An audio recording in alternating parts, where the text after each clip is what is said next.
I realized I had ended up in a place that was completely out of place for me. I truly felt that way deep down. I wanted to leave, but I had to consider my cousin Emily's feelings. Realizing it wouldn't be right to leave, I quietly drank my drink. Surrounded by idols, female celebrities, elite businessmen from international corporations, and aspiring doctors. Their professions were high caliber, and their looks were impressively attractive. I just wished this mixer would end soon. That was all that was on my mind. I'm Michael. I'm a 28-year-old ordinary guy. Well, my job might be a bit unusual. I'm a writer, a profession somewhat familiar, yet unfamiliar, in everyday life. But I'm not one of those best-selling authors whose books instantly become bestsellers or get adapted into dramas or movies.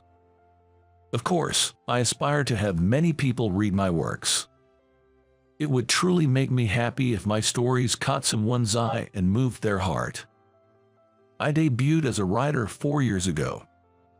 My second novel, fortunately, won a Newcomer's Prize in a famous literary award. It got a lot of media attention and sold incredibly well. Thankfully, that novel was adapted into a drama. With decent viewership ratings, I hope to join the ranks of successful authors with my third novel. However, the third book only created a bit of buzz and didn't sell well. The hastily written fourth book didn't do any better. I was slowly becoming a one-hit wonder as a writer. I thought about giving up writing altogether, but I just couldn't. I yearned for someone to read the stories I created. This desire was something I couldn't suppress. Yet, the reality is that I need to work to survive. So, I was living modestly, working as a traffic controller, a job I had also done as a part-time gig during high school and college. I would return home from my traffic control shifts, eat meals from the convenience store, and write my novels. That was my daily routine. One day, after finishing my shift as a traffic controller, I was on my way home. My cell phone, which had been silent for a while, rang, and I was slightly surprised to see the caller ID, but I answered the call. "Hey, Michael, long time no see. How are you, still alive?" The voice on the other end of the phone was as cheerful as ever. The caller was Emily, a 23-year-old pop idol. Why was a lackluster writer like me talking on the phone with a pop idol and even being called by my first name? Because Emily is my cousin. "Yeah, I'm good. You're doing great too. I heard your new song." "Really? Thank you. I'm so happy. The first week sales were pretty good." Emily sounded genuinely delighted. Her happiness made me feel good too. Emily had always been cute and often talked about wanting to be a pop idol. She made her dream come true, and I admire and am proud of her for that. "That's great, Emily. You're really putting in the effort. But why did you call? It's been a while, hasn't it? Is something wrong?" When I asked, Emily suddenly spoke in a serious tone. "Michael, do you have time right now? Even if you don't, come. I need you at the station in 30 minutes. Please, I'll be in trouble if you don't come," she said quickly, and before I could ask anything, the call was abruptly ended. Emily has always been like this, a whirlwind of action, often letting others on. Yet, I couldn't dislike her for it. I envied her drive, something I lacked. Sighing, I decided to head to the station she mentioned. Traveling by subway, I arrived at the station Emily had specified about 20 minutes after the call. Relieved that I made it in time, I was suddenly tapped on the shoulder from behind. "You made it, Michael. Way to go. I'm so relieved." Turning around, I was greeted by Emily's beaming smile. Being a pop idol, she wore a cap and had her mask pulled down, smiling brightly. "Hey, put your mask on. You never know who might see you." Seeing me panic, Emily burst into laughter. "It's dark, nobody can see faces. You worry too much, Michael, but thanks for coming." "So, what's going on? Did something happen? When I asked, Emily cheerfully explained why she had summoned me. "Oh, well, it's an invitation to a mixer or a party." "What? Are you serious?" I blurted out in surprise, unfamiliar with such terms, and Emily scolded me. "Seriously, you're too loud. Keep it down. What if someone recognizes us?" Emily chided me. "Sorry, but look at what I'm wearing. Can I even enter a fancy place dressed like this?" I voiced my biggest concern. "I'm currently wearing a tank top." After finishing my job directing traffic, I showered back at the office, so I'm pretty sure I don't smell bad, and the tank top is brand new. Additionally, I've been saving money by not getting haircuts, so now I have a buzz cut.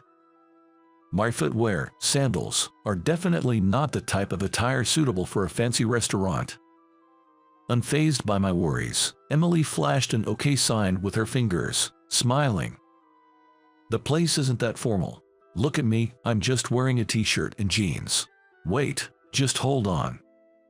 Comparing a current pop idol to a struggling 28-year-old part-timer like me isn't fair. I thought it would be best to leave the place, but Emily, anticipating this, firmly grabbed my arm, preventing me from going. "I really should go back," I insisted. "But you'll definitely regret it if you do. It's better if you stay," Emily replied with determination. As we were debating whether to stay or leave, Emily was approached by someone. "Emily, sorry I'm late." As we both turned around at the sound of the voice, a man stood there, exuding confidence. His suit appeared expensive, impeccably tailored without a single wrinkle, and his leather shoes were polished to a shine. "Odd Brad, good to see you. I wasn't waiting long." Emily's voice changed, becoming higher-pitched. Emily's quick transformation made me realize how scary women can be. And who is this gentleman?" "He's an acquaintance of mine," she replied quickly. Naturally, the fact that Emily and I are cousins is a secret. There are unscrupulous media outlets that dig out childhood stories of celebrities like Emily, fabricating tales and creating false narratives. Relatives of celebrities are often easy targets. "So nice to meet you. Have we met before?" I apologized, genuinely not remembering him. While I was trying to figure out what to say, the man, Brad, seemed to be recalling something, then suddenly exclaimed, "Could it be Michael? Is that you, Michael?" Yes, that's me, but sorry, When the guy correctly guessed my name, I was definitely flustered. Not remembering him seemed way too rude on my part. "It's me, Brad. We were in college together, remember? Different faculties, but you were in the literature department, right?" It all came back to me. Brad had indeed been my classmate in college. We'd occasionally spoken after I'd shared a textbook with him in class. "Oh, now that you mention it, sorry, I didn't recognize you right away." Brad laughed at my words. "No problem. Even I'm amazed at my own memory, but seriously, what's with that outfit? You look like a broke guy." His laughter drew curious looks from passers-by. Well, he was right about my outfit being uncool. Watching Brad laugh nonstop, I remembered he was always like this in college. Brad was a smart guy but had a habit of looking down on others. Smart and good-looking. He also had a great sense of style, so he was probably popular with others. However, I remember seeing him alone sometimes, so maybe he wasn't well-liked even back then. I was called here suddenly, so I wasn't sure about the dress code. I glanced at Emily. "Everything's fine, really. You don't look bad or smell bad, and it's okay to be casual in this place." Encouragingly, Emily led the way into the restaurant she had presumably booked. "Hey, wait up, Emily. I'm coming too." Brad, seemingly smitten with Emily, eagerly followed her. Sighing, I also entered the restaurant. Gradually, more people joined, and the private room filled up, ending with 3 men and 2 women. Brad introduced himself as working for a foreign financial firm, and the other man mentioned he was a medical trainee. The other woman, apparently a friend of Emily's from the entertainment industry, was a charming girl, though not yet active in her talent career. I've been mostly living off part-time jobs lately. I'm not an elite or a doctor, nor do I have great looks, but I hope we can all have a good time. Nice to meet you. Everyone, except Brad, seemed to receive my introduction warmly, looking at me kindly. But Brad, seemingly displeased with the atmosphere, continued to make snide remarks about my boring life and how working part-time at my age was pitiful. I decided to drink quietly, letting his sarcastic jabs slide off me. About an hour later, a knock on the door interrupted us, and a woman wearing a mask and cap entered the room. Seeing her, Emily let out a relieved sigh. "I was worried you wouldn't make it. Sorry to keep you waiting. The shoot took longer than expected. I was really rushing here." I was surprised when she took off her mask and cap, because there stood Sarah, a new actress who was currently the talk of the town. Sarah had won a grand prize on a famous audition show and entered the entertainment world, sweeping numerous newcomer awards for her acting talent. She was becoming the undisputed queen of commercials, appearing on TV almost daily. While I was certainly surprised and a bit starstruck, having Emily as a pop idol cousin helped me regain my composure quickly. But there was one person who couldn't calm down. "Well, Sarah, I'm so glad I came today. Sit here, next to me." Brad's loud excitement earned him a caution from Emily. "Hey, Brad, keep it down, please. We can manage, but you'll trouble Sarah. I know, but I'm just so excited. Hey, Sarah, come sit here." Still not over his excitement, Brad tried to pull Sarah forcefully next to him. As she let out a small yelp, Emily and her friend tried to intervene. Feeling I couldn't ignore this, I grabbed Brad's wrist. "Hey, stop it, Brad. Calm down. First of all, it's not right to touch a woman without permission, no matter who she is." I squeezed his wrist, causing him to frown. I'm pretty slender for a guy, so people often think I'm not very strong. But in traffic control, I have to set up various items, which means carrying and moving heavy loads. It's more physically demanding than it appears, so I've naturally developed some muscle strength. Additionally, as a traffic controller, I've had drivers irritated with the traffic control lash out at me with complaints, and sometimes they even get out of their cars to confront me directly. I've learned techniques and training to de-escalate situations and avoid prolonging conflicts. I never thought I'd use these skills outside of traffic control. But you never know what might come in handy in life. It must have been frustrating for Brad to be stopped by me, someone who was just quietly drinking until that moment. He let go of Sarah's hand, but his face turned bright red as he confronted me. "What? Who do you think you are? Trying to act cool? Just a traffic control part-timer. Do you know how much I make at a foreign financial firm? It's probably more than you make in years." I internally groaned at the hassle. Using such trivial matters to assert dominance seemed so petty. Just as I was thinking of taking Brad outside, Sarah spoke up. "I don't even know your name yet, but I really dislike people like you. How can you say such things to someone? There's something truly intimidating about a beautiful woman's stern face." I witnessed it firsthand. Faced with Sarah's intensity, Brad stumbled over his words in a flustered attempt at an explanation. "Yay, but listen, I worked hard, studied, and got a job at a good company. And this guy here, he studied literature or something in college, which I don't even know if it's useful, paying high tuition for that." Brad continued his heated rant. "It's true, literature studies are often questioned like, what do you do with that? Or what will you become in the future? I used to think about it as if it was someone else's problem." But Brad's diatribe was far from over. "He ends up as a traffic controller. That's messed up. That's why I say it's about the lack of effort, the inability to make future-oriented choices. This guy's naive thinking, and that's when it happened." Sarah interrupted the flow of conversation with something unexpected. "I can't believe it. Do you not know who he is? Such a famous writer and all." Brad stood there with his mouth open, completely baffled. And embarrassingly, I must have had the same expression for a moment. Emily burst out laughing at that. Brad seemed to reboot at the sound of her laugh. "What, Sarah, what are you saying? This guy's a writer, and famous. I have no clue about him. It's just your ignorance," Sarah retorted with a smile, though her eyes weren't smiling at all. Her smile for me, however, was genuinely happy, and it made my heart race. "Actually, I'm a huge fan of your work. I particularly love his debut story." Sarah then passionately discussed my work, analyzing the psychological portrayal and character development, and how wonderfully the plot threads were tied together. She talked about each of his books, from my debut to the second and third, showing a deep understanding of them. I was absolutely thrilled, feeling a warmth spread throughout my body.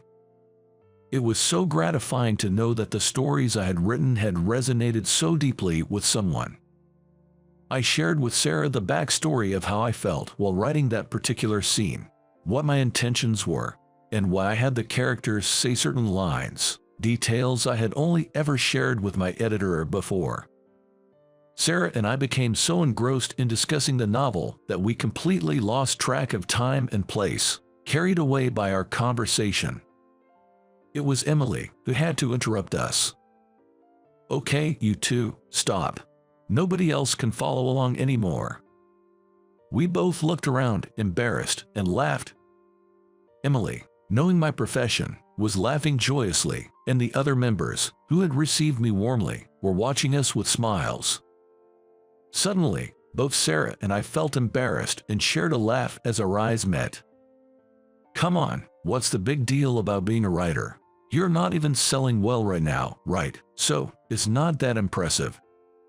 In response to Brad's words, Sarah countered, "You have no idea how hard it is to create stories that move people's hearts.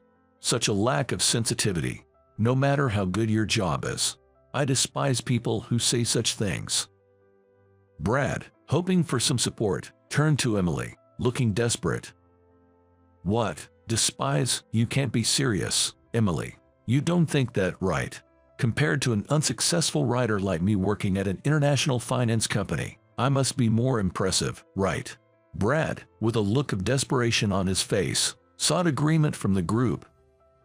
"I certainly respect writers. Besides, I really dislike people who mock others' appearances like Brad does. I would never choose someone like him." Brad's face turned pale at her words.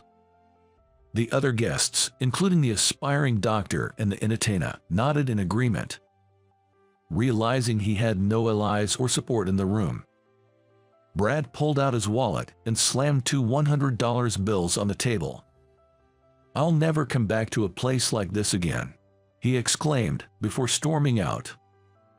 "Don't worry, you won't be invited to these gatherings anymore. Word spreads fast that you have a bad personality, Brad." Brad left the private room in a flurry, uttering incoherent sounds.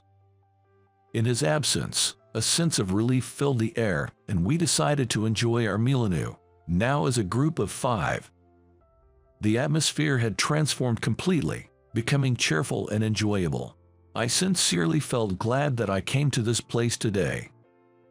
At that moment, a question suddenly popped into my mind. "Hey, Emily.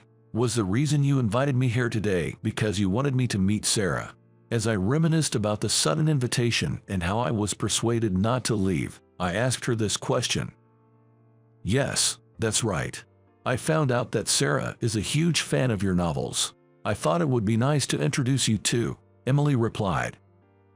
Emily revealed that it was indeed a coincidence that she found out Sarah was a huge fan of my novels.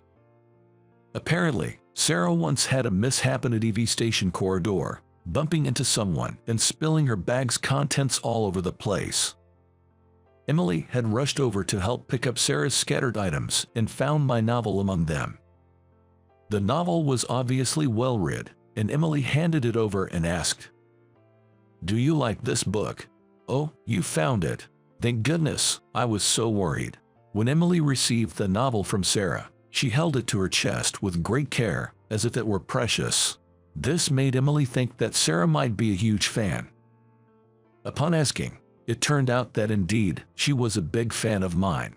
Emily revealed that she was a relative of mine and had arranged today's gathering for this reason. I had no idea. Thank you. I'm so happy to know that someone cherishes what I've poured my heart and soul into creating. I truly am a fan of your work, Michael. Your stories have inspired me and helped me persevere through various challenges. Sarah spoke passionately again, reaffirming my resolve to keep writing, regardless of my popularity. After leaving the restaurant and as we were parting ways, I desperately wanted Sarah's contact information. I hesitated, though. I was nearly a nobody, and she was a rising star. It was a dilemma like no other I had faced in my life. Emily, sensing my hesitation, encouraged me. Go for it. Ask her. She'll definitely give you her contact details. Buoyed by Emily's confidence, I approached Sarah. If it's okay with you, could I have your contact details? I felt like I had just leaped off a cliff, a moment of taking a big risk. It felt like I was mustering all the courage I hadn't used in a long time. As I nervously awaited her response. Is that okay? I was actually hoping to ask you first. It feels like a dream. I'm so happy, thank you. When I looked up at Sarah's response, she looked genuinely pleased, making me feel happy as well. Following that, we began exchanging messages. I had a flexible schedule, but she was busy. Initially, I was really unsure about how often to send messages. I didn't want to make her feel compelled to reply amidst her busy schedule. With that in mind, I didn't message her too frequently. However, she eventually reached out to me. Getting a message from you, Michael, really helps me get through the day.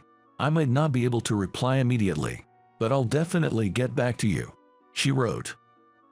Reading that, I was genuinely happy. From then on, we got to know each other at our own pace, slowly growing closer. We often went out to eat, not just the two of us, but with Emily and other members of the group, and we had a great time. However, one day, I couldn't reach Sarah for about 3 days. She usually informed me in advance if she was going to be unavailable for a long time due to shooting or something similar. On the first and second days, I thought she must be too busy or tired to contact me, but by the third day, I couldn't stand it anymore and tried calling her, but couldn't get through. Worried that something might have happened, I called Emily. Hello, I kinda thought you'd be calling soon. Emily's voice sounded more like forced cheerfulness and her usual brightness. She seemed to be trying hard to act normal. Is something up with Sarah? Emily, if you know something, could you please tell me? I pleaded desperately. When I pressed further, Emily finally opened up. The news was so shocking that I stood there, phone to my ear, unable to move. I don't quite remember what else was said after that. But after hanging up, I had made up my mind about something. Is it okay if I come in? It's me, Michael. I knocked on the door of the hospital room, and after hearing a faint response from her, I took a deep breath and opened the door. I thought you might come. I got an apology email from Emily. Sarah was lying on a large hospital bed, smiling gently. She was sitting up with an 4 drip attached. Sorry, I'm not wearing makeup. I wanted to look nice when meeting Michael. After all, I am an actress. Her smiling face looked a bit thinner than before, and her face was pale. I walked up to the bed, maintaining my composure, and after asking for permission, sat down on the chair beside the bed. Sarah, you always look great, but you're beautiful even without makeup, I said sincerely, and it seemed my words reached her. She looked a bit shy. It's been tough, hasn't it? I haven't heard the details, but I know about your condition, I said. Sarah nodded slightly and looked down. Just when things were starting to go well, and it felt like it was just the beginning. Why did this have to happen? I'm so frustrated. I never thought I'd have breast cancer, she shared. Yeah, I understand. It's especially hard because it's right at the moment when things were taking off for you, I responded empathetically. Sarah must be struggling to come to terms with her sudden illness. A young woman like her, diagnosed with breast cancer, it's hard to comprehend. Nobody knows when illness might strike, but for her to face this challenge at such a crucial point in her life seems like an incredibly harsh trial. What kind of test is this, I wonder? As a writer, I feel pathetic for not being able to find the right words to comfort her, I admitted. People always struggle with what to say to someone who's ill, Sarah replied gently, but having been through it, I realize how much it means to have someone worry and stand by you. It was a humbling moment, being consoled by someone younger. She hesitated before continuing. I know it depends on how I'm feeling, but, saying that, Sarah paused mid-sentence. It seemed like she was struggling to find the right words, as if she was hesitant. What's up? If there's anything I can do, just tell me, I offered earnestly. I want to support her. Would you mind visiting me like this when you have time? She asked. Hearing Sarah's wish, in a way, I felt relieved. Because, after all, it was what I had hoped for too. Of course, I was planning to do that from the start. You beat me to saying it. After sharing a brief laugh, I pulled an envelope out of my bag. Sarah, this is for you. Could you open it? Can I? She opened the envelope honestly and took out its contents. Seeing what was inside, she looked surprised. This is the new novel I'm working on. It's about romance and adulthood, with all its complexities and heartaches. This story follows a protagonist who, despite many trials, finds a wonderful love. As I briefly described it, a flush of excitement colored her pale face. Your new work sounds so interesting, but can I really read this? Yes, of course, I want you to read it. I'll keep writing it bit by bit and bring it to you. I hope it can be a source of motivation during your treatment, I suggested. My words brought tears to her eyes, and soon she was crying. I hastily offered Sarah a handkerchief as she cried. She accepted it but continued crying for a while. I'm sorry for suddenly crying. I was just so happy, and it felt like everything I've been holding and just released, she explained. It's okay to cry, Sarah. It's important to express all your emotions, whether it's sadness, anger, or pain. I want to be someone you can comfortably share those feelings with, I reassured her. Sarah's expression became a mix of tears and laughter as she nodded several times. Then, she tenderly caressed the manuscript of the novel. Can I start reading what you've written so far? Of course, go ahead. As I watched Sarah begin to read, I found myself deep in thought. I hoped, even against the odds, that she might realize it. I had modeled the protagonist of my novel after myself, and the heroine after her. It's a story about an unsuccessful writer who falls in love with a successful actress, a seemingly unattainable dream. I'm well aware that the likelihood of this romance becoming reality is slim. Nonetheless, I want the couple in my book to have a happy ending. Sarah once said she loved happy endings. Even if this love couldn't come true in reality, that's all right. My happy ending would be seeing Sarah overcome her illness and regain her health. For that, I'd spare no effort. Since then, I've been slowly completing the novel and delivering it to Sarah. When she was too ill to meet, I'd give the novel to the nurses, asking them to pass it to her when she felt better. And then, a year and a half passed. Thank you all for gathering here today. I was invited to the premiere screening of a movie that day. In front of me, under the spotlight, giving a speech, was the lead actress, Emily. Over the past year or so, Emily has transitioned from her idol activities to a career in acting. Despite challenges, her natural talent shone through. I'm truly happy to present this work to everyone today. This piece is very special to me, as it's a story about the lives of people dear to me. Emily said in her speech, radiating beauty that transcended any familial bias. Her presence there reminded me of someone I used to have feelings for. Although she no longer stands in the spotlight, she too was very beautiful. Emily's address was nearing its end. Reality can be harsh, and not everything ends happily ever after. Yet, we should continue to believe in hope. Remember and cherish your loved ones every day. Emily concluded, bowing her head. The audience erupted into a thunderous applause. I joined with all my might. Subsequently, the movie received high praise. The number of theaters showing it increased, and it was slated for a long run. Thus, my work, our story, became beloved by many. My life underwent some changes too. No longer needing to work as a traffic controller, I received non-stop requests for new novels. I moved to a more convenient apartment and now enjoy a more peaceful life. How are you feeling? Any nausea? I asked Sarah, who was lying down in the hospital, visibly tired. I'm okay, no nausea, just a bit worn out.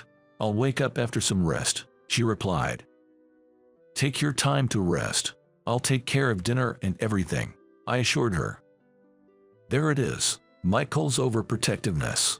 Sarah chuckled heartily. Seeing her laugh like that, I realized just how much happiness she brings to my life. I've told her many times, but I always wonder how much she truly understands my feelings. Being overprotective is okay, isn't it? Sarah means everything to me. I watched her as she sat up in bed, and I couldn't help but remember the tough times she went through during her illness. Sarah really fought hard. She overcame her illness, and I'm so proud of her. On the day of her discharge, I confessed my feelings to her, asking her to be with me, with the intention of marriage. I love you, Sarah. I want to support you during tough times and share joy in the happy moments. Would you consider being with me? With marriage in mind, I proposed, turning bright red. Sarah stared at me, her face a picture of disbelief. Seeing her tears, I honestly thought she was going to reject me.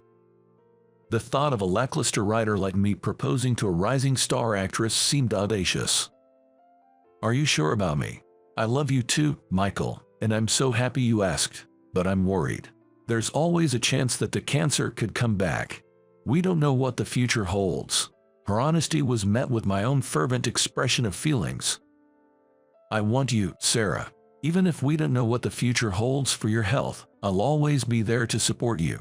I'll be by your side and keep writing stories for you, as many books as it takes.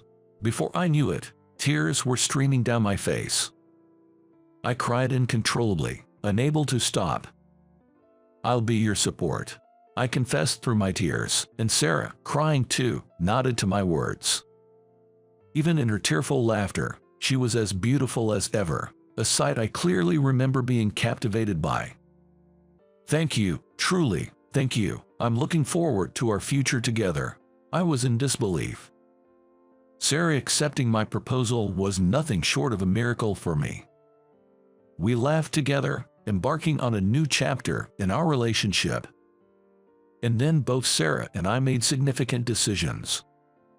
Sarah, though it was a tough choice, retired from the entertainment industry. Despite her hard work, I asked if she had any regrets. No, not anymore. Besides, I want to cherish the time I have with you now, she said with a clear, resolute expression. And my decision was to turn the story of Sarah and me into a book. Of course, since it was our story, I got Sarah's permission. The book was then adapted into a movie starring Emily. The unexpected blockbuster success took both of us by surprise, but we were happy and a little embarrassed. Hey, are you all right? What happened? It seems I was lost in thought, reminiscing about everything that has happened since I met Sarah. Snapped back to the present by her call, I apologized. Sorry. I was just thinking about everything since I met Sarah. It's been quite a journey. I still think it's a miracle that I got to marry Sarah. I love you so much. Did you hear that? Daddy loves mommy so much. Although Sarah's belly was not yet noticeably swollen, she placed her hand on it and chalked to it.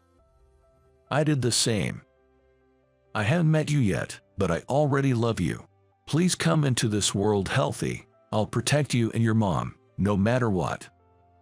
It seemed miraculous enough just to be with Sarah, but life had granted me another wonder. Sarah was pregnant. Given her past illness, we had more concerns than a typical pregnancy. But I was determined to support and protect Sarah through it all, including our unborn child. My wife, Emily, works at the same company as me. I'm in sales, and Emily works in human resources. We got close at the company's anniversary party, exchanged contacts, and started dating. I fell for her upbeat personality and her genuine smile. A year into our relationship, I proposed, and she happily said yes. I've always loved kids and wanted to get married as soon as possible. So, I was thrilled when she accepted my proposal. But we struggled to have children even after our marriage. Our marriage was good, but there were no signs of pregnancy, and years went by. During this time, I was in charge of a major project at work, and not having kids started to bother me less. My workload increased, and I found myself coming home later each night. I come home, sleep immediately, and rush to work the next morning without breakfast. This routine became my daily life. Work was tough but fulfilling and fun. Tomorrow, I have an important presentation with a client. Today, I was busy with meetings and preparations when suddenly, I learned something shocking. A colleague, Mike, invited me to lunch, and we went to a diner. We sat down, ordered 2 lunches, and then he looked troubled and said, "Look at this." He showed me his phone screen. There was a picture of a man and a woman sitting opposite each other at a cafe window. To my disbelief, the woman was Emily. I couldn't believe my eyes. The man was a stranger. Emily was laughing happily. Mike said, "I followed them after spotting them. They later walked into a hotel, arms linked." I can't believe this. When I heard this, my eyes went blank. There was no mistaking it in the photo. It was definitely Emily. She was cheating. After lunch, I couldn't focus on work, haunted by the image of them. When I got home, I confronted Emily immediately. "Who's this guy? Mike told me about him today." I confronted her, thrusting the photo Mike had sent to my phone in front of her. "Let's get divorced," she said coldly. "What the hell? Were you really cheating?" I was stunned. Emily kept her head down, refusing to meet my eyes. I couldn't forgive her. So, I agreed to the divorce. I didn't ask for alimony. I realized that I might be partly to blame. I had been pressuring her about having kids, but lately, I was so wrapped up in work that I hardly paid her any attention. We hadn't even had a proper conversation in a while. I guess she got fed up with me and turned to another man. But I couldn't think of starting over with her, who had given her heart to another man. Whatever the reason, it was a betrayal. Just thinking of her with another man filled me with intense anger, palpitations, shortness of breath, and dizziness. She left the house without any excuses. The next day, I had an important presentation for the project I was handling. But my mind was full of thoughts about the divorce.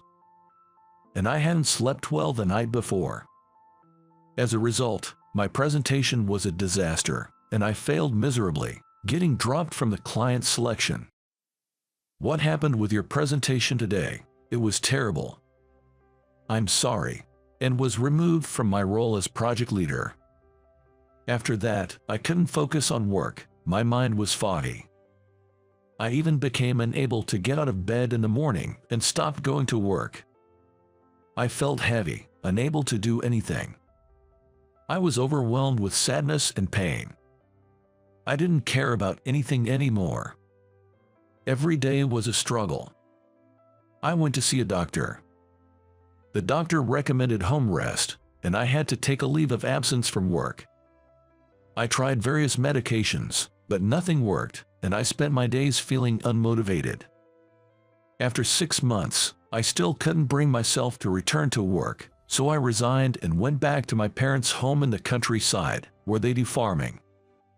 You need to take it easy and rest up here. You can think about your next job when you're feeling better. You haven't been eating properly, have you? You need to get some nutrition. My parents welcomed me back. The neighbors, who I've known since childhood, were also kind to me. At first, I spent most of my time sleeping, but as I ate my mom's fresh vegetable-rich meals every day, I gradually started waking up in the mornings and began taking walks with our dog. Gradually, I started helping out with my parents' farm work. Before I knew it, a year had passed. I had learned all about farming and was considering taking over my parents' work. It was during this time. My brother and his wife, living in New York, both died in a car accident. Their 3-year-old son, now an orphan, was taken in by me as an adopted child. My 3-year-old nephew, Jake, didn't understand that his parents had passed away. "Where's mommy and daddy?" I would pick him up, comfort him, and we would cry together. Since then, I've raised Jake as my own child, and eventually, he started calling me Dad. I grew to love him so much. I realized that you can feel such deep affection even for a child who isn't biologically yours. Another year passed, and Jake turned 4. I would leave him with my mom during the day and continue working in the fields. I didn't think about Emily much anymore, but sometimes I wonder how she's doing now. Could she have remarried that man and be living together? Are they living happily? One day, our family went on a trip to a resort. In the hallway of the inn, I couldn't believe my eyes. It was the man from Emily's affair photo. There was no mistaking it. I had seen that photo on my phone countless times. But the man was with a different woman and a little girl, not Emily. What did this mean? Had he and Emily separated? I impulsively asked him, "Hey, where's Emily?" He looked surprised and told the 2 people with him to go ahead to their room before turning to me. "Excuse me, who are you, Emily?" "Oh, you mean Emily Monroe." Monroe was Emily's maiden name. "Jer, weren't you the one who remarried her?" He stared at me and then asked, "Are you Emily's ex-husband?" "Yes, I am." His expression changed suddenly. "Can we talk privately for a moment?" We decided to talk in the inn's lounge. "My name is James. I've known Emily since we were kids. We grew up together like siblings, so there's no romantic relationship between us, and definitely no romantic feelings." He said it emphatically. He insisted that the time he was in the photo with Emily, they had just met by chance and had tea together, but they did not go to a hotel. Was this man telling the truth? Then why did Mike say they went to a hotel? And why didn't Emily deny it? James continued, "Did Mike have any negative feelings towards you?" "Negative feelings? Now that I think about it, he did seem to view me as a rival." "That's right. After I was removed as project leader, it was Mike who took over as the new leader of another project. I later heard he got promoted." Could it be Mike lied about Emily cheating just to bring me down?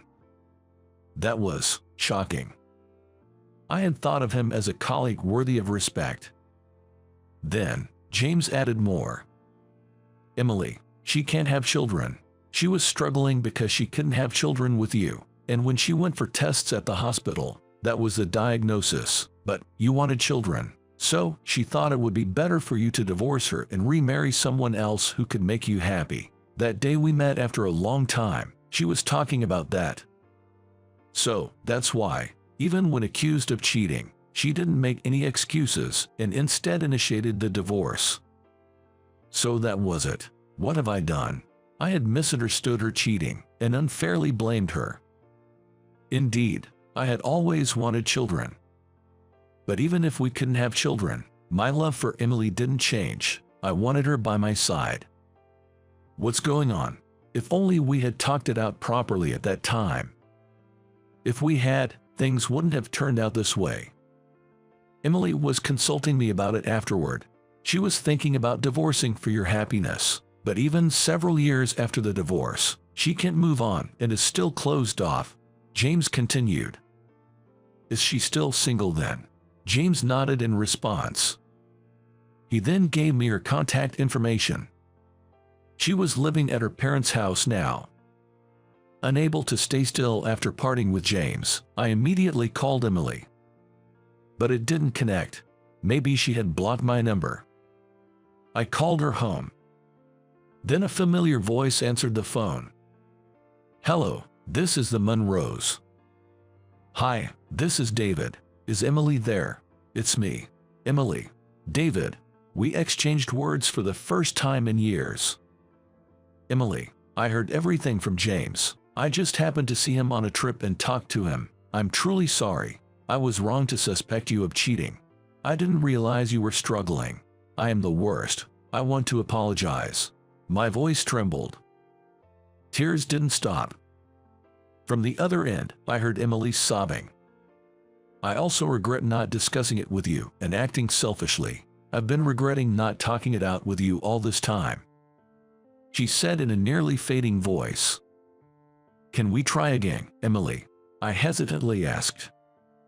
Yes, she nodded while crying. But there's something different from that time, something I need to tell you. I headed to Emily's parents' house right after returning from the trip. We reunited for the first time in years and embraced each other tightly. I told her about Jake. The next day, I took her to my parents' house and introduced her to Jake. Hello, Jake. Hi. She really adored Jake. And he quickly grew fond of her too. I had given up on having children, but to become the mother of such a cute kid, I'm so happy. She said, tearing up. Hearing those words made me happy. The loss of my brother and his wife was still a shock, and the sadness hasn't healed yet. But maybe it was fate that I ended up taking Jake in. I want to raise Jake well, for the sake of my brother and his wife who have gone to heaven. I told her while hugging Emily, who was holding Jake. After that, Emily and I remarried and she moved into my parents' house. My parents welcomed her warmly. Now, we both help with my parents' farming. We're planning to rebuild our current house into a duplex soon. It feels almost like a dream that I had left the company. Speaking of Mike, the one who set me up, I heard he failed miserably in the final phase of a new project, causing great losses for the company, and was demoted afterwards. I thought about contacting the old colleague to give him a piece of my mind, but then decided it wasn't worth it. Mommy, I'm hungry. Okay, I'm cooking now. Jake has started calling Emily Mommy. These days, we're living incredibly happy lives. My name's Joe. I'm just an ordinary office worker. I haven't made much headway in my career, now at 41, but I have an irreplaceable family. I met my wife, Amy, 15 years ago, and we got married. This year, our eldest daughter, Emily, is in 5th grade, and our son, Ethan, is in 3rd grade.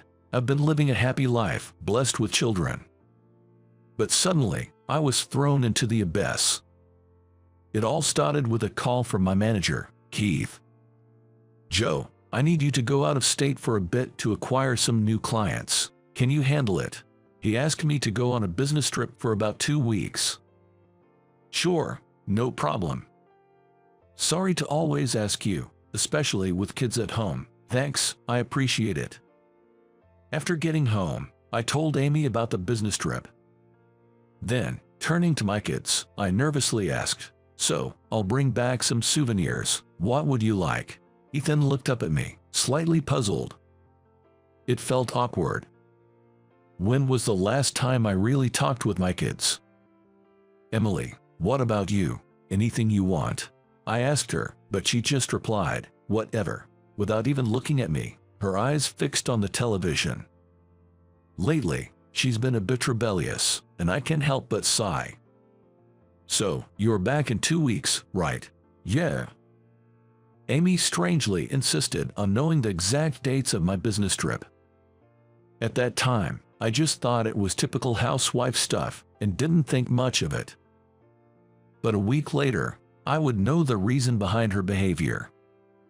The business meetings went smoother than expected, and I finished the contract earlier than planned, so I reported this to Keith. Great, so come on back now. The rest of the time, consider it a vacation, Keith said, and I headed home with a spring in my step. Of course, I was carrying souvenirs I had promised for my family. Wondering if everyone would be happy, my heart swelled with anticipation as I stood on the platform at the transfer station, and then I saw Amy. Hey, isn't that you, Amy? I called out and ran toward her, waving. Thinking she might be shopping, I was surprised when she looked shocked to see me. I was puzzled by her reaction when I noticed a man standing next to her, previously hidden by the crowd. My eyes widened. She was arm in arm with a young man. Hey, Amy, what are you doing here? I shouted, confused. But she retorted, wait, you're supposed to be back next week. Why didn't you tell me? Angered, I turned my frustration towards the young man beside her. Don't mess with me. Stealing someone's wife. I was about to confront him when Amy stepped between us, saying, it's not Ken's fault. The name of Amy's lover seemed to be Ken, but that didn't matter to me. Seeing them both carrying large bags, it was clear they were planning a trip. When I realized this, I was stunned. You mean to tell me, you left the kids alone? When I said that, she, either defiant or amused, suddenly started laughing. They're old enough to stay home alone now. What do you mean? Then, with a sharp look in her eyes, she coldly said, I know because, unlike you, I've always been the one taking care of the kids, as if to spite me. Feeling an indescribable pressure, I was taken aback, and she smiled satisfactorily, saying, I'm not going back to that house anymore, and left with Ken, laughing. From the time I ran into my wife to her departure, everything happened so fast, I couldn't keep up. It felt like a bad dream. It was as if I was bewitched. But when I got home, I was speechless. The house was overflowing with empty snack and convenience store meal containers, and the trash can was full. Then, in a corner of the room, I found Emily and Ethan lying on the floor. Hey, are you guys okay? I rushed over to them. Seeing my face, Ethan whispered in a small voice, Dad, I'm hungry. Emily didn't come to me for comfort, but she looked like she didn't have the energy to move. When I asked her what happened, she said Amy hadn't been home for 2 days. Amy had left them some money and told them to just eat something. But they were still kids. They impulsively spent too much at first and ran out of money, and today, they hadn't eaten anything yet. Seeing this situation, I finally accepted the awful reality that Amy had betrayed our family and gone off with another man. I immediately took the kids to a family restaurant. But I had no idea what to do next. I was always busy with work and left everything at home to Amy. I had a lot of business trips, and I hardly ever talked to the kids. Even when I tried to initiate a conversation, they both remained unnaturally tense. Go ahead, order whatever you like, Ethan. You like omelets, right? I said, pointing to an omelet on the menu, trying to lighten the mood, but Ethan murmured with a disappointed look, I'm allergic to eggs. Then, Emily sighed at me and started choosing from the menu herself. Even during the meal, all my attempts to talk to them felt awkward and out of place. I know because, unlike you, I've always been the one taking care of the kids. Her spiteful words before she left with Ken kept echoing in my head. Maybe I have a lot to reflect on as a father. With that thought, I wolfed down my meal, channeling my frustration into it. From that day on, I started taking care of the kids, struggling with unfamiliar tasks like cooking, laundry, and cleaning. There was no sign of Amy coming back. She probably started a new life with that man, Ken. Still, when did she meet that guy? Thinking about it, I might not have been paying much attention to her lately. Maybe leaving everything at home led her to infidelity. Thinking this way, although cheating is absolutely unforgivable, it seems like the cause of it all lies with me. Trying to atone for my neglect, I worked hard at my job, housework, and raising the kids, but managing all of it was tough. Emily seemed relatively independent, quickly getting ready on her own, but Ethan needed to be woken up in the morning or he wouldn't get up at all. Every morning was quite a struggle. Moreover, the kids' elementary school didn't provide lunch, so I had to wake up earlier than usual to prepare their lunch boxes. The workload was significantly more than when Amy was around, and I was certainly accumulating fatigue. I wished for someone's help, but my parents had already passed away, and I didn't want to rely on my not-so-close in-laws. Of course, I thought about divorce, but couldn't decide because of the kids. Being a housewife is tough. Betrayed yet, I now painfully realize how valuable Amy was. That was what hurt the most. Then, one day the thing happened. Thinking about making dinner right after getting home, I found the lunchboxes I had prepared for Ethan and Emily on the table. Ethan's was empty, but Emily's was almost untouched. I called Emily into the room and asked her why she left it. Maybe it was the fatigue from work, but I was a bit irritated. Perhaps offended by my tone, she shouted, "Dad's lunches are all brown and embarrassing." That ticked me off. I woke up early to make it, and that's the thanks I get. What do you mean? Don't start playing dad now. What followed was a mudslinging argument between us. We both said things we had never said before. Hearing the noise, Ethan came in with a near-tearful face, saying, "Both of you, please stop fighting." Emily ran back to her room like she was escaping and didn't come out, even after I made and served dinner. Reluctantly, Ethan and I had dinner together, and then he said to me, "She acts grown up most of the time, but she still has her kindergarten-like moments." Apparently, he had heard our argument. "Really? Yeah, she's already in 5th grade but still uses a cartoon character lunchbox." Now that he mentioned it, her lunchbox did indeed look like something a kindergartner would like. I remembered. Back when she was about to start elementary school. When we went to a nearby store to buy a lunchbox, I asked her which one she liked. She chose one with a cartoon character on it. I could picture Emily's happy face at that time. I thought she was all grown up now. She's using a new lunchbox now, but her love for cute things hadn't changed at all. I realized I still hadn't noticed these little things about her. After dinner, I started preparing for tomorrow's lunchboxes. I searched on my cell phone and decided to make cute character lunchboxes for Ethan and Emily. Honestly, they weren't exactly cute, but I managed to get the shapes right and pack them into the lunchboxes. The next day, after returning from work and thinking about washing their lunchboxes, I found them already washed and neatly drying on the sink. Then Emily came up to me and said, "Welcome back. I'm sorry about yesterday," she apologized to me. Stunned, I listened as Emily spoke in a soft voice, "Thanks for the lunch. It was really cute, and from today, Ethan and I will do the dishes. You can rest a bit, Dad." She then quickly ran back to her room. Tears welled up in my eyes. Emily and Ethan had grown up more than I had realized. Nothing could make a parent happier. I knew I had to reflect on neglecting my duties as a father. From that day, I resolved to be more involved with my children. On a weekend, a week later, I made a suggestion to the kids. How about we go to the nearby park tomorrow, Sunday, and play catch? We'll bring lunch too. Catch? Emily made a face like it was a hassle, but Ethan was excited. Yeah, catch. Sounds great, let's do it, sis. He convinced her, and she reluctantly agreed to my proposal. Then, the next day, under a clear blue sky, we threw the ball around. I was surprised at how fast Ethan could throw. He's got quite an arm.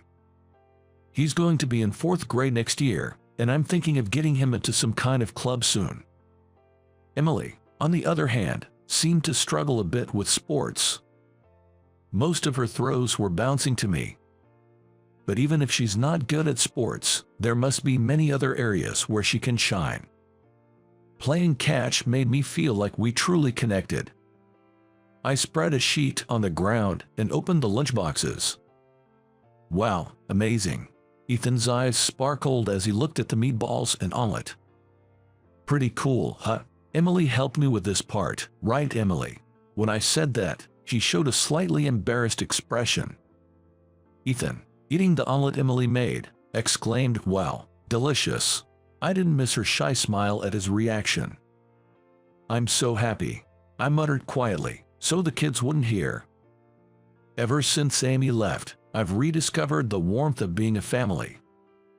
Still, I wonder what she is doing now. I found myself thinking about her. But if she said she's not coming back, there's nothing I can do. I've been planning to file for divorce soon. However, one day, the doorbell suddenly rang. When I opened the door, I was shocked to see Amy standing there. Amy, I blurted out, and Emily and Ethan came out of the room. They were just as stunned to see their mother, who was supposed to have left. It's been a while. Amy said this with a smile lifting the corners of her mouth. Her expression appeared to be one of self-mockery. She then told me that she had been dumped by that young man, Ken. Amy and Ken had met on a dating app. I never would have dreamed that my wife, who couldn't even use a computer, was using such a modern site. But in the end, she felt foolish and humiliated, admitting to me that she was just toyed with by a younger man. I didn't feel any pity for her. If there is such a thing as what goes around comes around, then Amy had just received her due punishment. Either way, it didn't matter to me. Is that all you have to say? Sorry, but I plan to file a divorce next week. Please, don't involve yourself with us anymore. I tried to dismiss Amy indifferently. But at my words, Amy's eyes widened and she glared at me as if infuriated. Fine.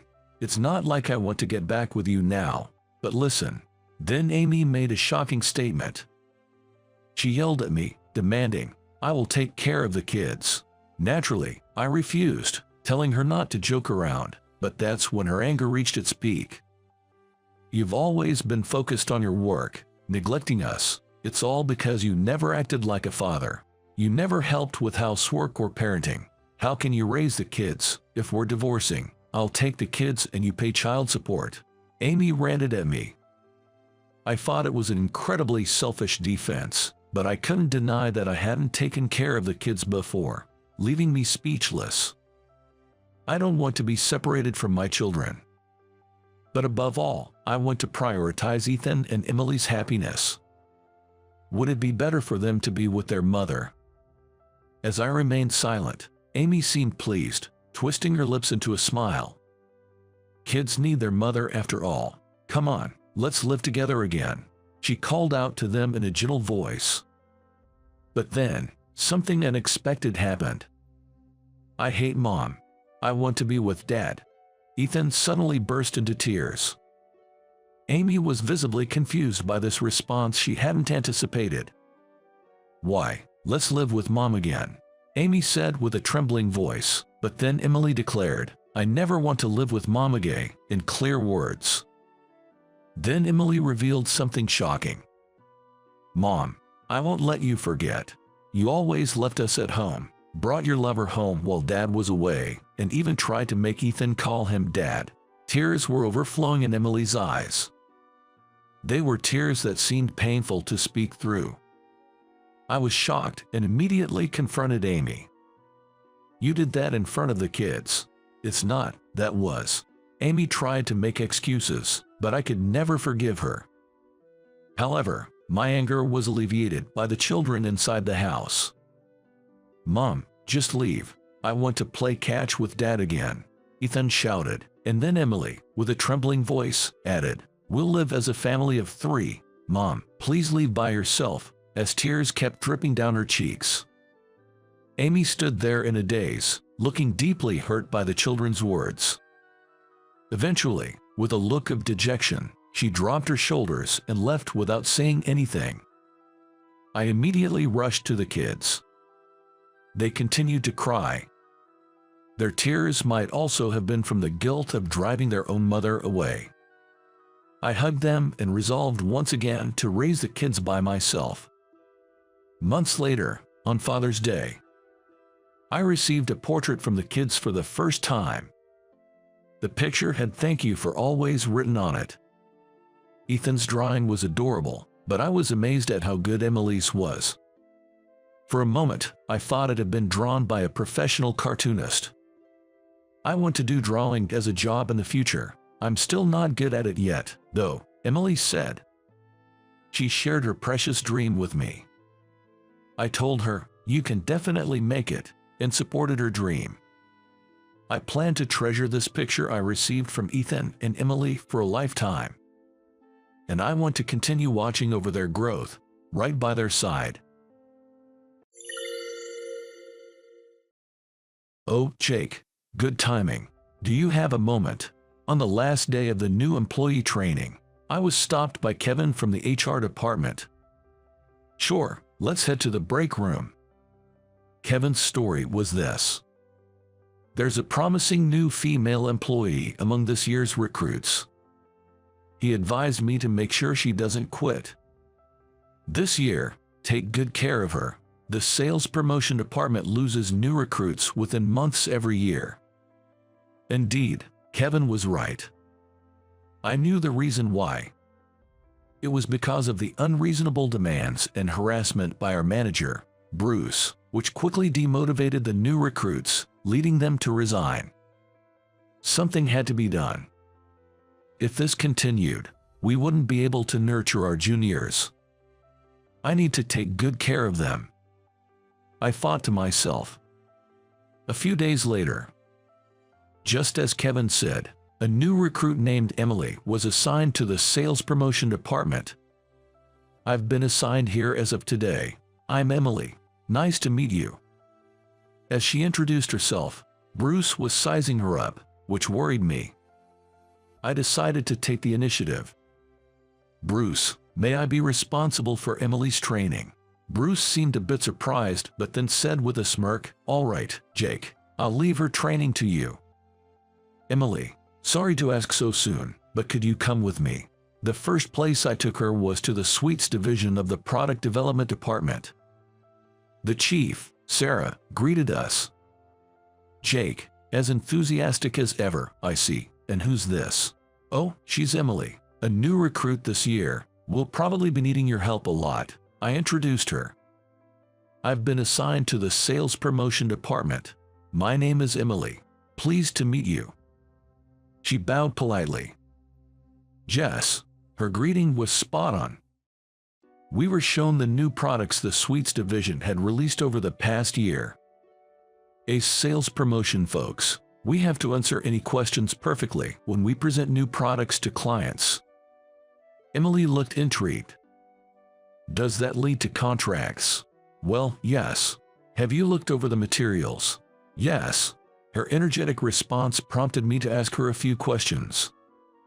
"Then, pretend I'm a client's purchasing agent. What's the selling point of the cheesecake we're releasing in May?" "It's a low-sugar, 75% reduced sugar raw chocolate rare cheesecake that's delicious despite not using sugar." "And what are the countries of origin for the cream cheese and the raw chocolate used in this cheesecake?" "Huh? The country of origin? Do I need to remember that too?" Emily looked puzzled. "Well, yes. These days, due to food fraud issues and a focus on food safety, people do ask about the country of origin and where it's made. After I explained this, Emily started reading the document again. Just as Kevin said, Emily has potential. Watching her, I thought so. Among the new recruits who only do what they are told, she was very motivated. From the next day, we started visiting our clients' retail stores. It's often said that new recruits these days don't take notes, but Emily was different. Our company is a food manufacturing company that supplies sweets and deli food to supermarkets we have exclusive contracts with. I decided to take Emily with me to visit 17 supermarkets within the state, 2 or 3 stores every day. She was eager and dedicated to her work, and I seriously started thinking about nurturing her talent. Because I was taking Emily out every day, Bruce lost his chance to harass her. I wasn't sure what kind of harassment Bruce might do. For now, I thought I had to be careful until Emily gained enough skills. Then, I kept taking Emily to stores every day, teaching her the job each time. Emily, today I'll teach you 3 important things as a sales promotion person. First, always keep up to date with the product development department.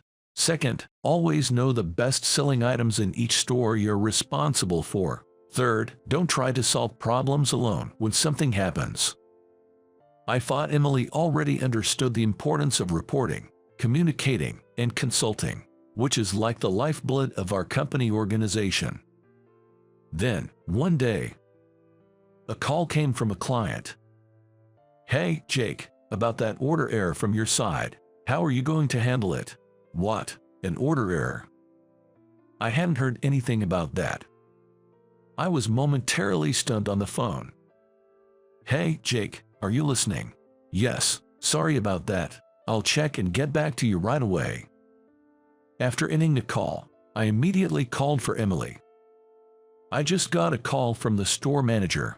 What's this about an order error?" Her face turned pale. "Well, actually, according to Emily, 3 days ago, when she returned from an external visit, there was a message note on her desk. The note said to deliver 300 strawberry tarts, a new product for the month, to the store. "And the note?" I asked. She took it out of her desk drawer.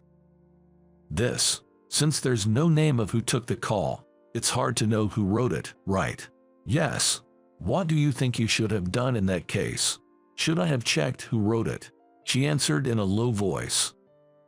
"Well, yes, or maybe you should have confirmed with the store manager if this order was correct." "Yes." Her face turned even paler, and her voice lost its strength. But I had to address the important issue, so I continued. "Emily, why didn't you report it as soon as you found out about the order mistake?" As I said this, she looked even more pale and said in an even smaller voice, "I'm sorry. I thought I had to fix it since it was my mistake. Usually, our store orders a total of 100 sweets per day, including a variety of items.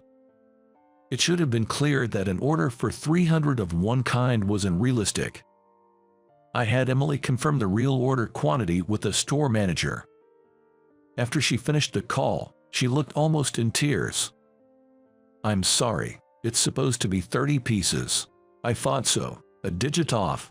I sighed deeply and asked, "Emily, what do you think would be the best course of action in this situation?" Her response was unexpected. "I'm sorry, I'll pay for the excess myself." "What? You're going to buy 270 pieces?" "Yes." I was speechless at Emily's nodding affirmation. "What are you going to do with them? Eat all 270 pieces by yourself?" "No, I don't think I can eat all of them," she said, looking down. And then, I couldn't help but raise my voice. "Do you have any idea how much effort the product development department put into this new product? The same goes for the factory workers. No one makes these products expecting them to be wasted." At that moment, everyone in the department turned to look at us. I felt ashamed. What was the point of taking her to the product development department and the factory so many times? Had she understood nothing? She apologized with teary eyes in a barely audible voice. "I'm sorry."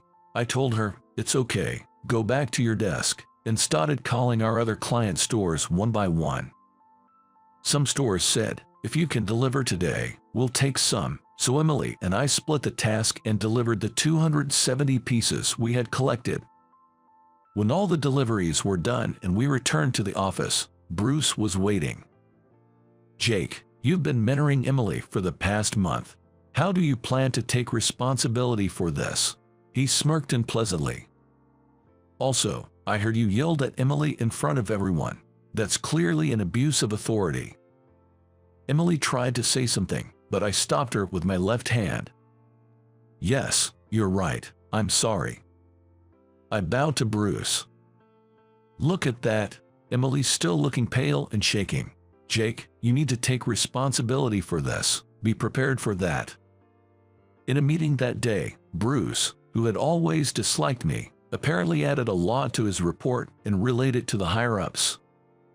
The following week, I was transferred to a factory that makes containers for deli foods.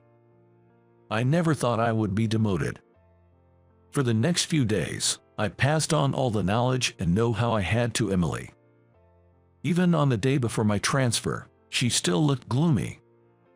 I really didn't know what to say. "I'm so sorry." Emily had been apologizing ever since my transfer was decided. "Don't worry about it. Instead, you did well keeping up with my tough training. You have potential." I patted her shoulder and said, "Well, I've been on Bruce's bad side since I joined the company anyway. It was only a matter of time before I got transferred." I said that, but Emily still looked down. "Don't look so down. Keep up the good work. See ya." I thought the work at the transfer factory would be manageable, but it turned out to be more challenging than expected. Years passed, and I eventually decided to leave the factory. I knew how hard it was to change jobs in such a bad economy, but once I left, there was no going back. Every day, I convinced myself while looking at rejection emails. While browsing job listings, I found a vacancy in the sweets promotion department of a nationwide convenience store chain. A nationwide chain, might as well give it a shot. So, I decided to attend the interview. The first round was a written exam on sweets, which I easily passed thanks to my 5 years of experience and knowledge. Today is the day of the second round, the interview. As I entered the interview room, nervous, I saw there were 3 interviewers. I assumed they would ask about my passion for sweets or what I wanted to do in the store's promotion department. I had practiced my interview answers thoroughly, so I was confident. As I looked straight into the eyes of the 3 interviewers in front of me, something unexpected happened. When I made eye contact with one of the female interviewers, she looked surprised and whispered something to the other 2 interviewers before addressing me. "Jake, were you by any chance at the Sweets Festival in the city 5 years ago?" I was taken aback by the unexpected question. "Yes, I did attend that event in my first year at my previous company," I replied, and the female interviewer smiled happily and said to me, "I was there too. To be honest, I wanted you for our team back then." Confused, I stared at her. "I still vividly remember your responses during that event. All the representatives from various companies could answer about the taste and shape of the new sweets, but you were the only one who perfectly answered about all the ingredients, their countries of origin, and why they were used in those proportions," she said excitedly. Yes, I was a new employee that year and was suddenly sent to the festival by my manager. I studied about sweets every day by visiting the product development department in the factory, so I could answer any question at that time, thanks to the staff and the factory manager. Then, one of the male interviewers said, "Wow, it's rare to find a newcomer who can do that much. Your motivation and hard work were what made it passable." As they said this one after another, I felt a bit embarrassed but also happy for the first time in a long while. When the interview ended, the female interviewer said, "Anyway, we want people with passion and the ability to work hard. We look forward to working with you." Phew, I got the job. I felt refreshed on my way home that day. Then came my first day at the new job. While I was giving my greeting at the morning meeting, I suddenly made eye contact with a beautiful woman with long hair. She looked surprised when she saw my face. To my astonishment, it was Emily, my former subordinate from my previous company. I was assigned to the sales promotion department, and there was Emily, now a manager, in the same team. Gone was her naive demeanor. She was now confidently managing her work. Can't believe we're meeting here. Indeed, Emily apologized for the past while telling me what happened after I left.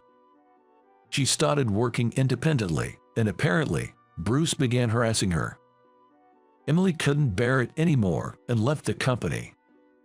She then had an interview with this company, which was then looking to fill a position.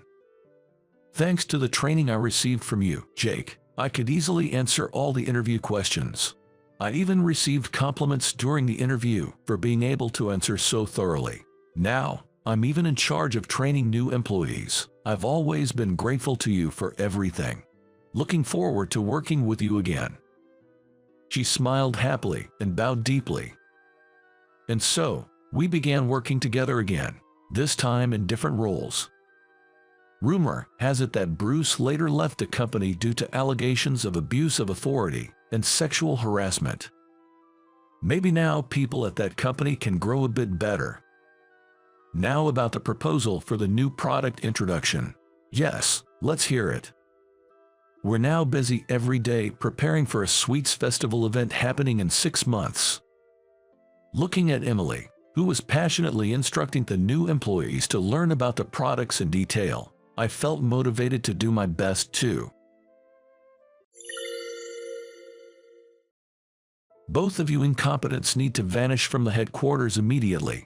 It's an urgent transfer. Apparently, they're understaffed over there and things are getting pretty bad. Chuck, the department head, sneered as he ordered the transfer. What the heck? This is just harassment in the form of an emergency demotion. But next to me, George, my junior colleague, didn't seem to mind. Working at the Dream headquarters was fulfilling, but Chick's harassment was unbearable. Day after day, only George and I were forced into pointless overtime. If we got along with any employees, he'd harass them too. Naturally, we ended up isolated within the company due to Chuck. There were even times when we couldn't see company-wide emails, all thanks to Chuck's harassment. Our computers were the only ones set to trash internal emails automatically. I just couldn't deal with this anymore. Just when I was fed up with this ridiculous boss, comes this absurd emergency demotion. Goodbye, useless employees. It'll be refreshing not having you around, Chuck said with a sleazy smile as he saw us off. Yes, we'll do our best at the new location, George replied with a broad salesman's smile. Yeah, good riddance to him, and I'm glad to have a fresh start at a new place. In my heart, I was responding the same way to Chuck. My name is Joe. I've been working at this car manufacturer for 5 years. But now, I've been happily demoted.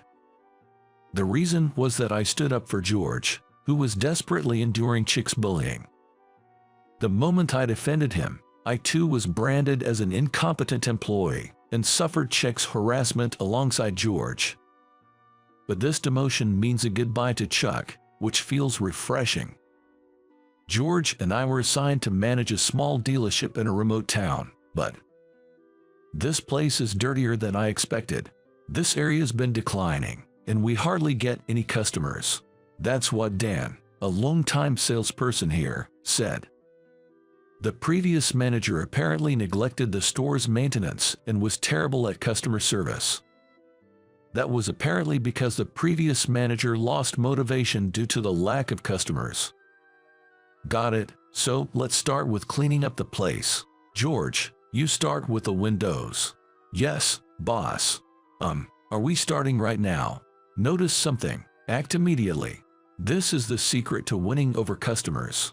With a smile, I said this to a surprised Dan, and we began cleaning. While cleaning, we decided to also quickly check the scattered documents and the condition of the cars on display. That's when I stumbled upon a little treasure. I decided to ask Dan about this find. Oh, that car, it doesn't run anymore, but a customer insisted we keep it since it was made by us. I see. What caught my eye was the first car ever sold by our company in the 1950s, known as the number 1. It's a battered old car, but any retro car enthusiast would be thrilled to see it. Boss, it'd be fun to get this running again, wouldn't it? Indeed. Shall we try fixing it? But to fix it, the engine's ruined, right? Besides, we can't put our budget into a wrecked car like this. Don't worry about it. I'll handle the costs with my savings. Leave it to me. Believe it or not, I'm actually a certified auto mechanic. I'm quite the car enthusiast. Back when I was at the headquarters, I tried restoring vintage cars several times. Well then, first things first, let's search the internet for someone who has an engine. Worst case, we might have to build the parts from scratch. If it comes to that, we're out of our depth. No worries. When the time comes, we'll have some help. Yes, right. George grinned at my words. Help. Do you know someone else who's an expert on cars? Dan looked puzzled, and I smiled confidently. A few days later, we received a call from an unexpected person. I'm sorry to bother you, but is Joe there? What? CEO. Why are you calling our store? Dan was so surprised that he stood up with the receiver still in his hand. I just need to ask Joe something. Yes, I'll pass the phone to him.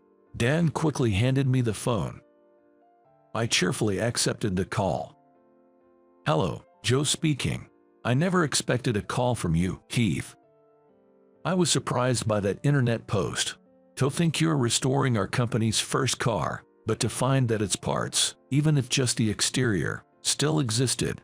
Yes, it was quite a shock. The engine is preserved at the headquarters, but restoring it is nearly impossible without the blueprints or molds for the other parts. So, is the number 1 at your branch in good condition, aside from the engine? Quite a few parts are corroded, but if we remove the rust, we might just manage. Though, we'll have to estimate and restore the parts that are beyond repair. Understood. Then it's settled. We'll allocate a budget at the headquarters and restore that number 1 car. It was produced in limited numbers, and we don't even have an original in our company. Thank you. I'll be waiting for the good news then. Don't worry, leave it to me. I hung up the phone after finishing the call with Keith, the CEO. Looks like our powerful ally is already making moves. Dan looked at me in surprise. Keith was the ally. Wait, Joe, who exactly is he? We're nothing special. Back at headquarters, we've worked on restoring vintage cars a few times. The CEO himself got involved in those projects. George said what I wanted to say. I get it now. You intentionally called for the restoration of that car on the internet to draw attention from headquarters. Exactly. There were more enthusiasts than I expected. We even made a bit of a buzz on social media. George proudly showed Dan the phone screen. It displayed many passionate responses from car enthusiasts wishing for the revival of the number 1 car. I want to see the number 1 car in action. Looking forward to its revival. Among the responses were offers like, I have a listed number 1 car in my barn. I can send details if you contact me. Even from our corporate PR department sent an enthusiastic message. Hi, this is Nina from PR. Can we feature this story? This will definitely get the Keith's attention. Dan smiled, impressed. But why did headquarters demote talented folks like George and Joe?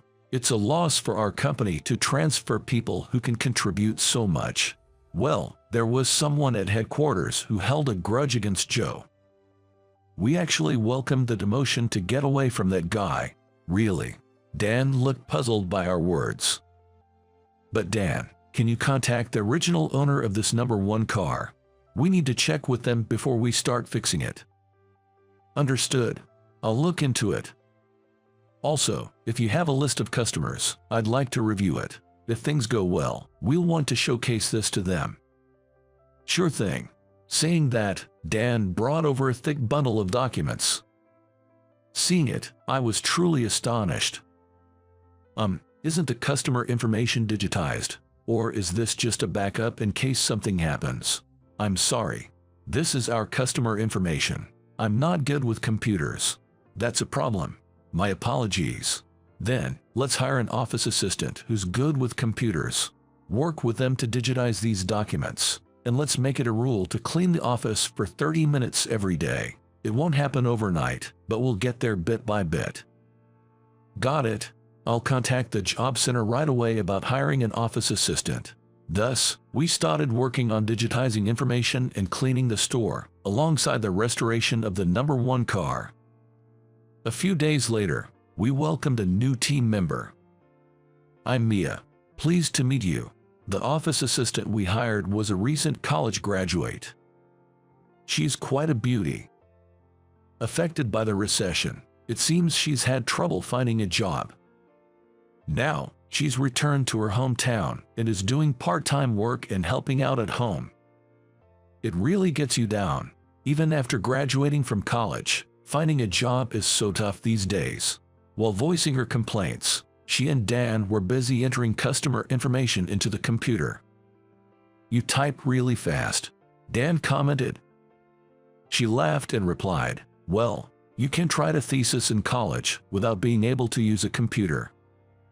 Thanks to the arrival of this efficient young woman, the workplace suddenly seemed more vibrant. Within about 3 days, all the customer information was entered into the computer, making it easy to access any client's personal details. In her spare time, she even helped clean, and the once dirty store was now spotlessly clean. However, it's been a while since we've heard about the #1 car's engine from headquarters. George mused. Yeah, it's been 2 weeks since Keith's call, I replied. Should we contact them to check? Yeah, let's get in touch with Keith directly. Directly to the CEO. Mia stopped typing and looked up in surprise. I suspect someone might be deliberately delaying our communications as a form of harassment. There's a troublesome guy back at headquarters who seems to be trying to set us up. Our former department at headquarters was also responsible for managing and maintaining the car display area. All the items on display were under the management of the same department. Probably, that annoying Chuck was interfering, causing the delay in the engine's arrival. But this project should have been authorized by Keith. We might need to give him a piece of our mind. George and I were calling to Keith. Joe, I haven't heard from you in a while. What's up? Sorry, Keith. The engine for the #1 car from our old department hasn't arrived yet. It might be quicker to inquire directly with the department than through me. Actually, we've been experiencing harassment in that department. What? I explained to Keith all the harassment we faced from Chuck in our department. I was under the impression that your transfer to the regional store was your own request to liven up the branch. We didn't want to cause any trouble, so we kept quiet about Chuck's harassment. But when he starts interfering with a project directly approved by you, that's a different story. We're not generous enough to tolerate someone who harms the company's interests just to harass others. Understood. I'll have a word with him personally. Is that all right with you? Thank you very much. I was eagerly responding to Keith.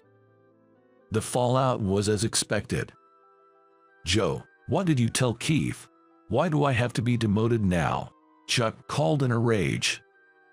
It seems my talk with Keith about Chuck's harassment led to the discovery of his mistreatment of other employees too. HR took action, and it seems Chuck was demoted as a result. No, what are you talking about, Chuck? I don't know anything about it. I had simply told Keith the whole truth. This was Chuck's own doing. It's none of my concern. Please, ask Keith to reconsider. Sorry, we're busy over here too. With that, I hung up on Chuck. In front of us, The number one car with its engine installed was about to move. Dan was the driver. "Go for it, Dan," Mia cheered him on. Dan waved at Mia through the windshield and slowly started a car. "Wow, it's actually moving. Jer, seeing such a retro car in action is really moving. It was worth being transferred here." George and I laughed together. Tomorrow, we have planned a showcase event for the number one car. We sent out DM to our customers for this. Retro car enthusiasts will surely be delighted. The PR department from headquarters will come for a DV interview. Keith also emailed that he's looking forward to it. It will be great publicity for our car and branch. Joe, I'm looking forward to tomorrow. Definitely, it was worth all the hard work. I embraced George in excitement. Joe and George, you guys are really close, huh? Is this what they call a bromance? It's not like that, I said laughingly to Mia's teasing comment, and she retorted with a slightly pouting face. No, Joe and George are too close. It makes me jealous just watching them. Oh, Joe is so oblivious. Really oblivious. Mia and George grinned at me. What are you talking about? Come on, you're so clueless. Mia looked at me with a laugh. Little did I know, she would confess her feelings to me later. Since being transferred, I've been having more fun than ever. Everything turned out just fine in the end.